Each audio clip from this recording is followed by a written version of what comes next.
Dans cette capsule, nous allons voir la fonction quadratique sous la forme factorisée. La fonction quadratique peut aussi s'écrire sous la forme factorisée. On écrit f de x est égal à a, et là on a deux facteurs un à côté de l'autre, x moins x1 et x moins x2. La forme factorisée est intéressante car elle permet de repérer rapidement le ou les zéros de la fonction, qui sont x1 et x2.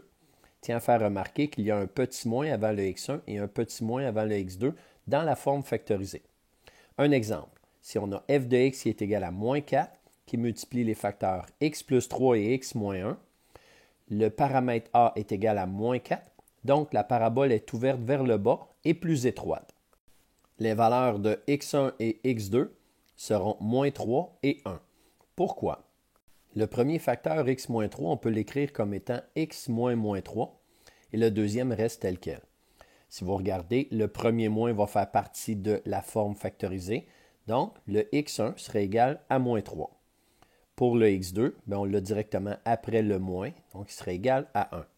On peut donc dire que les zéros de cette fonction sont moins 3 et 1. Allons les représenter en faisant une petite esquisse du graphique.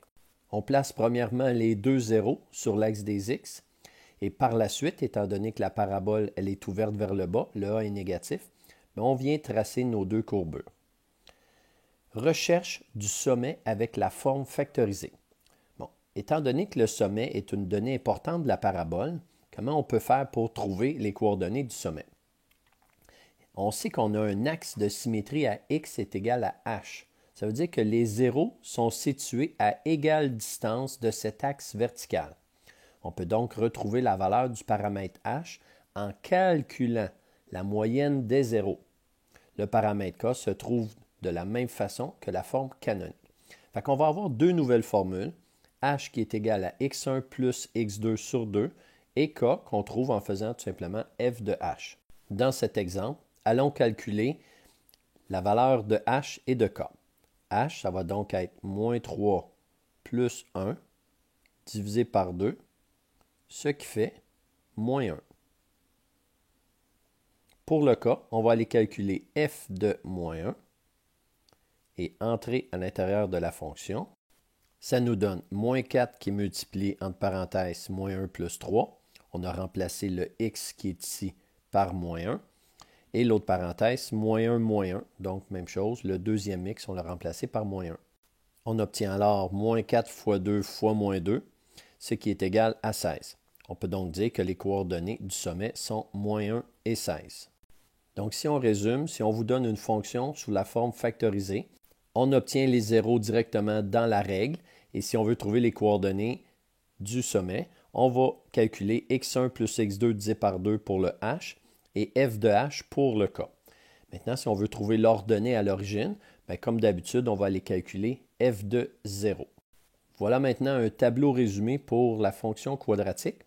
On a les différentes formes de la règle ici et les trois données importantes à aller chercher, soit les coordonnées du sommet, le ou les zéros et l'ordonnée à l'origine. Pour la forme canonique, f de x est égal à a parenthèse x moins h au carré plus k. On a directement le sommet à l'intérieur de la règle, donc les valeurs de h et k sont les coordonnées du sommet. Pour les zéros, on va résoudre l'équation qui est là. On remplace le f de x par 0 et on résout pour trouver la valeur de x, ou on utilise cette formule. Donc x est égal à h plus ou moins la racine carrée de moins k sur a. Pour l'ordonnée à l'origine, on calcule f de 0. Si la fonction est écrite sous la forme générale, f de x est égal à ax2 plus bx plus c, l'élément qu'on a tout de suite à l'intérieur de la règle, c'est l'ordonnée à l'origine, f de 0, ça va être égal à la valeur du paramètre c. Maintenant, pour les coordonnées du sommet, on peut soit utiliser la complétion du carré ou bien utiliser les formules qui sont là. H est égal à moins b sur 2a et k est égal à f de h. Pour trouver le ou les zéros, on va factoriser. Il y a trois méthodes qu'on peut utiliser. Trinôme carré parfait, le trinôme produit somme ou la complétion de carré, où on utilise les formules que l'on connaît bien, qu'on a utilisées pour résoudre des équations quadratiques. On appelle ça la formule quadratique, communément appelée la grosse Bertha. Discriminant est B2 moins 4AC.